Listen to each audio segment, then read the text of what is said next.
back to another local business interview. My name is Arena. I'm a real estate agent here in Oregon, and today I'm interviewing Joe, who is the owner and operator of Rossi Farms. Thank you so much for sitting down with me today. Thanks for having me. I would love to just start off learning more about how you inherited this farm and how long it's been running. Well, quick history, I guess, is I'm fourth generation, so my great-grandfather came from Italy, came to America.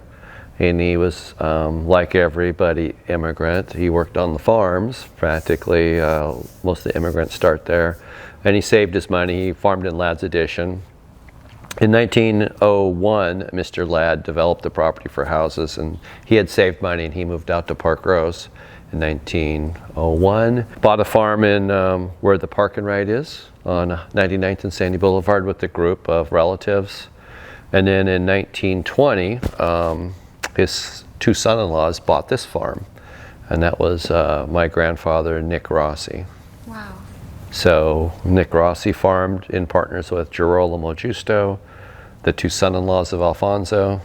They actually farmed both farms together. There was four of them. It was Alfonso, his son, my grandfather Nick, and Girolamo. Then they farmed this property from 1920 on.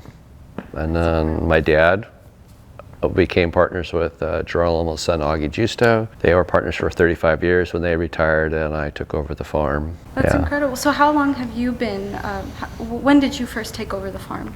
Well, I worked on the farm my whole life. I was in grade school.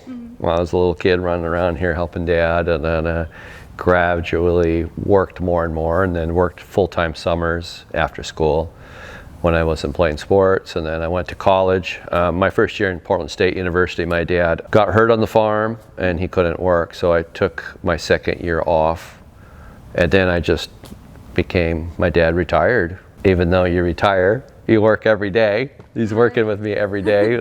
God bless Dad, he was just awesome, but he worked for free the rest of his life with me, but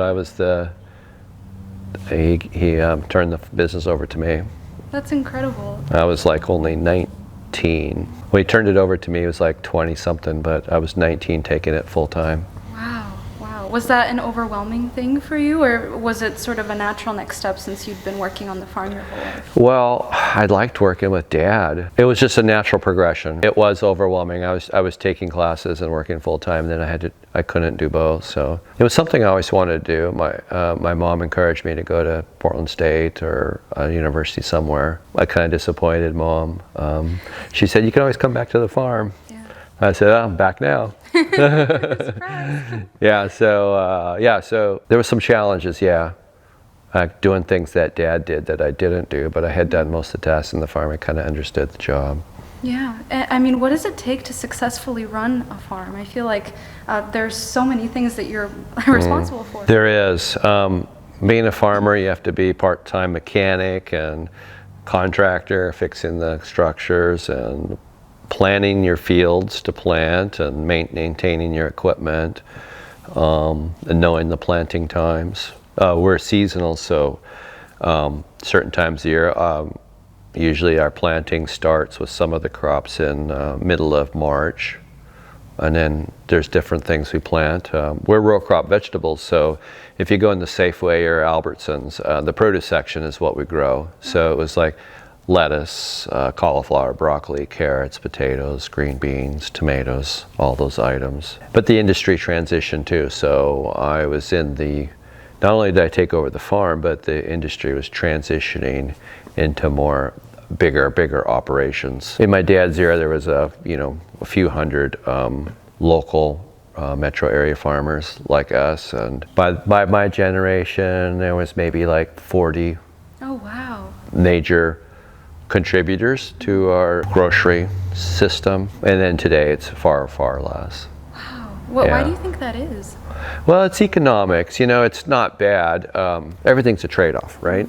So bad for small farmers because more and more government regulation, the costs on the small guys can't be spread. The costs of our consumers benefit from a really safe, clean, cheap, reliable food sources, but those are disadvantages to the producers. So economics, we live in an Amazon time. Oh yeah, that's right. So scale counts, and to spread costs. It's just economic factors. So as you can tell, we're like one of the last ones here, this close in. Some of the close in ones bought farms outside the metro area or just on the edges of it. But yeah, the industry is transitioning, so we just have to roll with it. I see. And I remember when I was a kid, this used to be a retail space, like a market where you could come in and buy produce. And I see you guys have transitioned into, even though you do still, obviously you're still a farm, but this is now an event space. When did that transition happen, and why did you choose to make that transition? That's good. That's a good question. So we were selling wholesale mostly in my dad's time, and we sold a little retail. People would come out to the field and say, "Can I buy this or that?" And we said, "This is such a hassle. Let's just have a little store." And my sister and myself, when I was young, and the kids, we would man it. And people come in and buy stuff, so they're not going out in the fields and asking us for things. During my time, I really put emphasis on it. So we were a pretty good sized store. Yeah.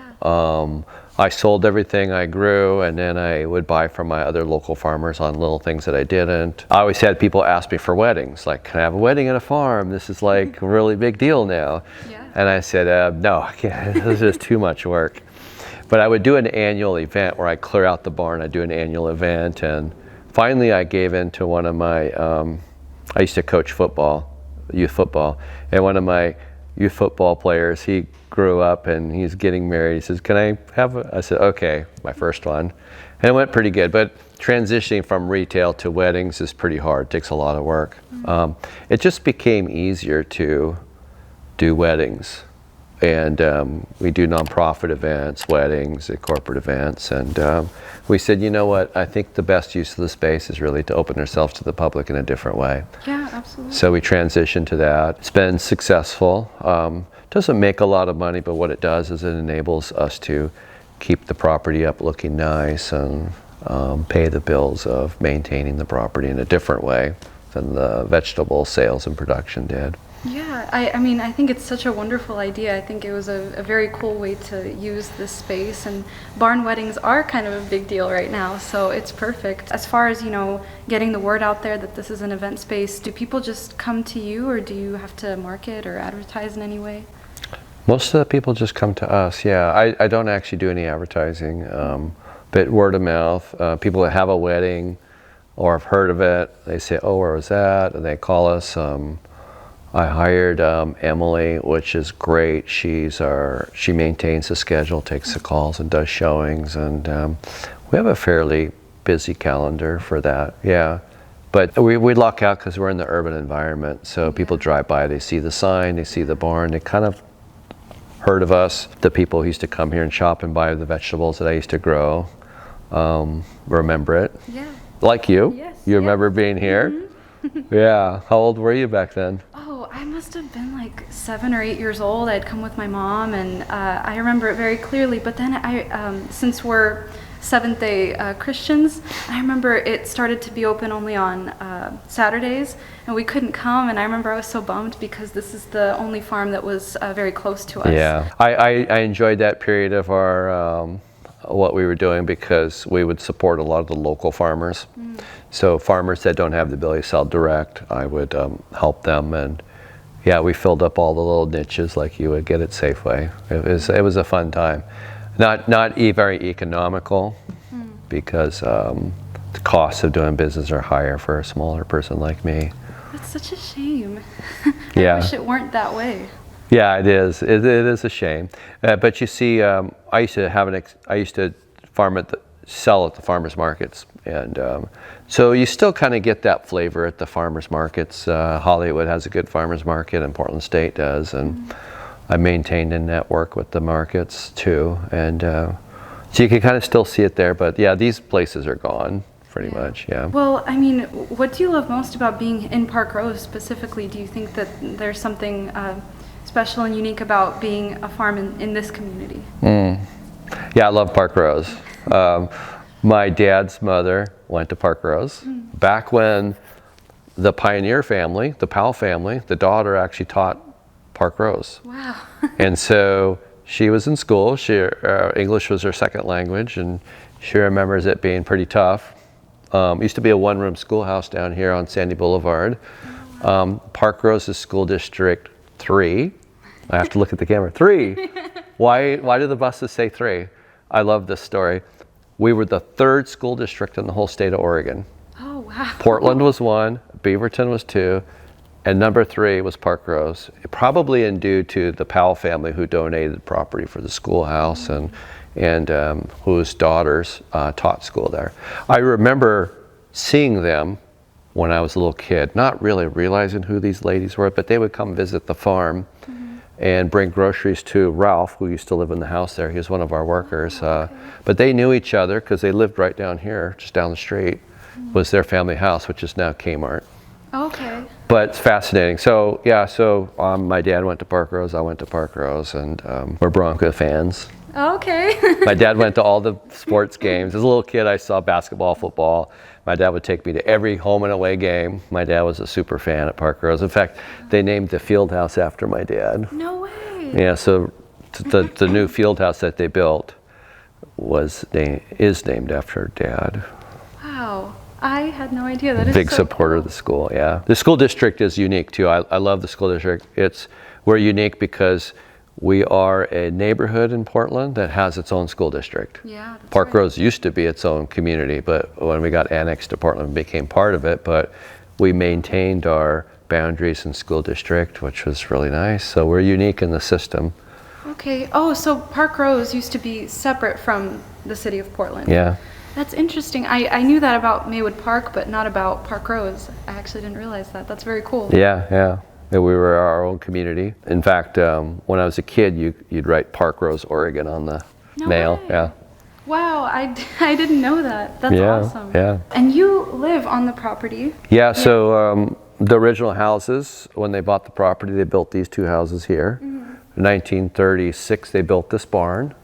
1937, they built the house I live in now, which is Dad's parents built that house. Still grew up in that house and still live there now. Wow, that's so special. Do you feel that since you're so close to your place of work, that it's tough to draw the boundary between work and home, or do you love being here? It's extremely tough to draw that line. Yeah, I bet. So it comes with advantages, disadvantages, yeah. But there's always something to do. Oh yeah, and when you're so close, there's no reason to not go and do it. Yeah. Yeah.